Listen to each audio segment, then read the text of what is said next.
Hey everybody, this is Manas and you're watching the Transformation Factory. Guys आपने काफ़ी सारे fat Berners की video देखी होगी। इवन मैंने भी रिसेंटली फैट बर्नर्स पे कुछ वीडियो बनाई एंड मैंने बताया कि कौन से फैट बर्नर्स काम करते हैं एंड कौन से काम नहीं करते हैं। लेकिन यूट्यूब पे आप काफ़ी सारे ऐसे भी वीडियोस देखेंगे जहाँ पे ये क्लेम किया जाता है कि सबसे सस्ता फैट बर्नर जो कि आप अभी तक आपको उसके बारे में पता नहीं था, और उसमें कॉफ़ी के पाउचेस दिखाते हैं, कैफीन के बारे में बात करते हैं। तो आज भी मैं कैफीन के बारे में ही बात करने वाला हूँ, आपको यही बताने वाला हूँ कि क्या उस कैफीन का कोई फायदा है आपके परफॉर्मेंस पे। स्पेशली हम फैट लॉस के रिगार्डिंग आज हम बात करने वाले हैं। तो गाइस, कैफीन सिंपली एक केमिकल कंपाउंड है जो कि नेचर में पाया जाता है एंड साथ ही साथ उसको सिंथेटिकली भी प्रोड्यूस किया जा सकता है, यानी मैन मेड भी हो सकता है, उसको इंसान भी बना सकते हैं। तो इसका ये मतलब हुआ कि सिर्फ और सिर्फ कॉफी बीन्स, हेंस कॉफी में ही नहीं बल्कि काफ़ी सारे और बेवरेजेस एंड फूड आइटम्स में आपको मिलता है। स्पेशली जैसे कि कॉफ़ी पॉपुलर है फॉर कैफीन, साथ ही साथ टी, ग्रीन टी, आपको एनर्जी ड्रिंक्स, कुछ मेडिसिन, कोकोआ प्रोडक्ट्स, इसमें सब में आपको कैफीन मिलता है, लेकिन अलग अलग कॉन्सेंट्रेशन में, अलग अलग अमाउंट में मिलता है। तो जो जनरली आपका 150 ml का कॉफ़ी मग होता है उसमें आपको जनरली 40 से लेकर 180 mg ऑफ कैफीन मिल जाता है। एंड सेम कप में अगर आप टी लेते हैं तो आपको 24 से लेकर 50 mg के आसपास आपको कैफीन मिल जाता है। तो बात करते हैं कैफीन काम किस तरह से करता है एंड इसका इफेक्ट क्या रहता है। गाइस, कैफीन एक आपका एडिनोसिन रिसेप्टर एंटागोनिस्ट है, यानी जो आपका एडिनोसिन होता है आपकी बॉडी में, उसका जो रिसेप्टर होता है, उस एडिनोसिन को जाकर उस रिसेप्टर में चिपकना होता है, उसके साथ अटैच होना होता है। लेकिन कैफीन क्या करता है, वो कुछ एडिनोसिन की तरह ही दिखता है और वो उसके साथ कंपटीशन करता है। तो एडिनोसिन को उसके रिसेप्टर में चिपकने या फिर अटैच होने नहीं देता है, बल्कि कैफीन खुद जाके अटैच हो जाता है। तो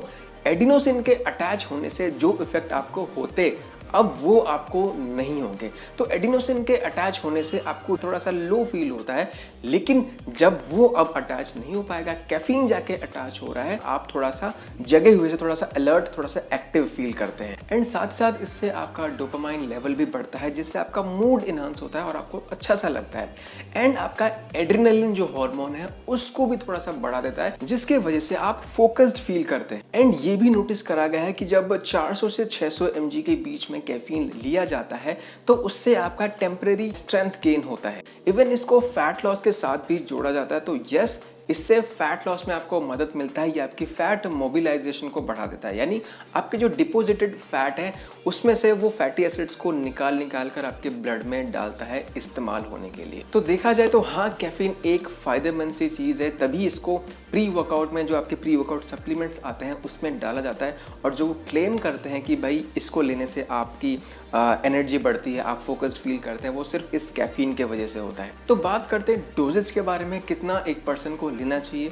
तो जो हेल्दी इंडिविजुअल्स होते हैं, जिनको किसी भी तरह से हेल्थ कंडीशंस नहीं है, कोई भी तरह की उनको बीमारियां नहीं है, तो वो दिन में अप टू 400 mg ले सकते हैं। 300 से 400 mg वो दिन में ले सकते हैं। वेरेस अगर हम प्रेग्नेंट वुमेन की बात करें, ब्रेस्ट फीडिंग वुमेन की बात करें, तो उनको थोड़ा सा रिस्ट्रिक्टेड होता है, वो up to 200 mg per day जा सकते हैं। लेकिन किसी किसी कंडीशन में उन्हें वो भी रिस्ट्रिक्ट करना पड़ता है। तो आप कंप्लीटली अपने डॉक्टर के गाइडेंस पे होंगे अगर आप प्रेग्नेंट है या फिर ब्रेस्ट फीडिंग है और आपको अपने कैफीन इनटेक करना है। लेकिन कितना करना है वो आप अपने डॉक्टर से कंसल्ट करेंगे। एंड अप टू 400 mg लेने से ऐसा नहीं पाया गया है कि आपका हार्ट इशू बढ़ता है। लेकिन अगर आपको ऑलरेडी हार्ट इशू है, आपको हार्ट पैल्पिटेशंस होते हैं, आपको हाइपरटेंशन है, ब्लड प्रेशर की इशू है, तब आपको थोड़ा सा कैफीन को आपको लिमिट करना है। और इस केस में भी आप अपने डॉक्टर से कंसल्ट कर रहे होंगे कि आपको क्या बिल्कुल लोअर एंड पे लेके आना है, बिल्कुल ना के बराबर लेना है, या फिर आप थोड़ा बहुत ले सकते हैं। वो डिपेंड करेगा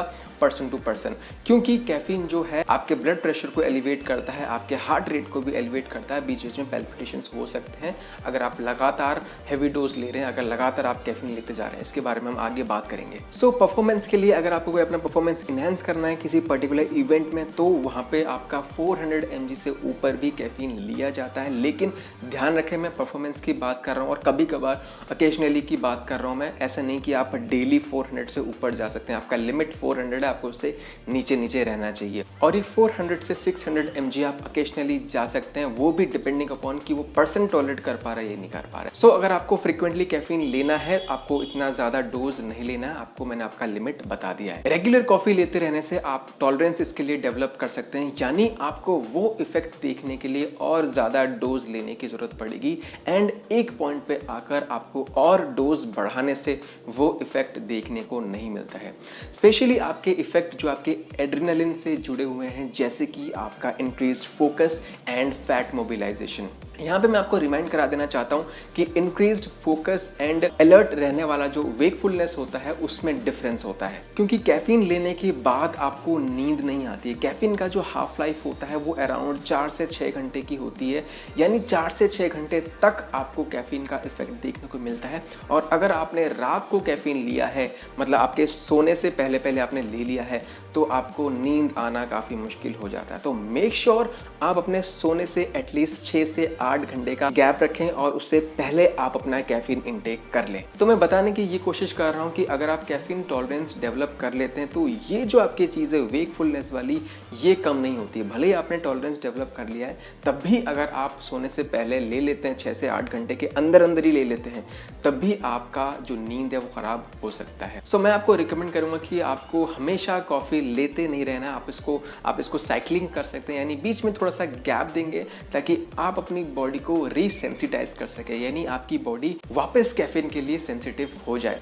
या फिर आप कैफीन को सिर्फ तभी इस्तेमाल करें जब आपको अपने किसी दिन वर्कआउट में आपको लगता है कि यार आप वो किक फील नहीं कर रहे, या फिर आपका वो मोटिवेशन लेवल उस दिन नहीं है, तो उसी दिन इस्तेमाल करें। वीक में मे बी 2 बार 3 बार 4 बार, जिस दिन में आपको जरूरत है। ऐसा नहीं कि आप डेली ले जा रहे हैं, आपको रिक्वायरमेंट उस चीज की है भी या नहीं है वो आपको खुद नहीं पता, बस आप डेली लिए जा रहे हैं, तो वो नहीं करना है। ये सेकंड ऑप्शन है, या तो साइकिलिंग करें या तो आप इस तरह से करें कि जिस दिन रिक्वायरमेंट है उस दिन ले। अब हम बात करते हैं साइड इफेक्ट्स के बारे में। यस, कैफीन को हाई डोज में लगातार लेते रहने से इसके साइड इफेक्ट्स हो सकते हैं, जैसे कि आपका इसमें ब्लड प्रेशर राइज होता है, जैसे कि मैंने अभी शुरू में ही बताया। और ये जो राइज होता है एक टेम्परेरी राइज होता है। ऐसा नहीं है कि भाई अगर आप लगातार कैफीन लिए जा रहे हैं तो आपका ब्लड प्रेशर हमेशा आपका एलिवेटेड ही रहता है, नहीं। ये मैं तभी बोल रहा हूँ कि जब आप कैफीन लेते हैं उस वक्त आपका ब्लड प्रेशर राइज हो जाता है। तो आप मेक श्योर करें कि अगर आपको कोई हार्ट इशू है या फिर ब्लड प्रेशर की इशू है, तो उस केस में ये आपको दिक्कत कर सकती है। तो आप अपने हमेशा डॉक्टर से कंसल्ट करें। इवन आपके हार्ट पैल्पिटेशंस भी करवा सकता है। आपको डिजीनेस, एंजाइटी, डिप्रेशन, ये सब कुछ भी होने के चांसेस है जब आप हैवी डोज लेते हैं। इवन इनसोम्निया, जैसे कि मैंने बताया कि आपको सोने में भी दिक्कत हो सकती है अगर आपने सोने से पहले ले लिया है कैफीन, एंड इससे आपका एसिड रिफ्लक्स या फिर हार्ट बर्न का जो इश्यू होता है वो भी हो सकता है। एंड साथ ही साथ बोला जाता है कि ये आपको डिहाइड्रेटेड कर सकता है। यस, कैफीन एक डायूरेटिक सब्सटेंस है, लेकिन आपका वो जो डिहाइड्रेशन वाली चीज देखने के लिए आपको एटलीस्ट 500 mg से ऊपर लेना पड़ता है। तो अगर कोई बोलता है कि भाई वर्कआउट से पहले कैफीन नहीं लेना है, वो आपको डिहाइड्रेशन कॉज करता है, तो कोई वरी करने वाली चीज़ नहीं, ऐसा कुछ नहीं होता है। इवन कैफीन जब आप लेते हैं उसके साथ आप कोई बेवरेज ले रहे होते हैं, तो आपका उल्टा आप अपने आप को रिहाइड्रेट कर रहे होते हैं। तो अनटिल एंड अनलेस आप एक बहुत ही ज़्यादा डोज नहीं ले रहे हैं, तो आपको इस डिहाइड्रेशन वाली इशू के बारे में सोचने की जरूरत नहीं है। एंड बता दूं, इससे आपको विड्रॉल सिम्टम्स होते हैं, यानी जब आप कॉफ़ी के एडिक्टेड हो जाते हैं, जब आपको कॉफ़ी की आदत पड़ जाती है और फिर आप एक ब्रेक लेते हैं, उससे आपको थोड़ी अनइजीनेस फील होता है, आपको डिजीनेस फील होता है, आपको हेडेक फील होता है, irritation, fatigue, lack of focus, ये सब कुछ आपको फील होता है। इसको हम विड्रॉल सिम्टम्स बोलते हैं। और मैंने आपको आपका लिमिट बता दिया है, 400 mg पर डे तक आप जा सकते हैं। इवन जो आपका प्री वर्कआउट्स वगैरह होते हैं उसमें भी 150 mg से लेकर 300 mg एक आपके सर्विंग में होता है। तो मेक श्योर आपके दिन में टोटल 400 mg से आपको क्रॉस नहीं करना है। So guys, with this that's a wrap on this video. मिलते हैं नई वीडियो के साथ। Stay fit, stay healthy. This is Manas, take care.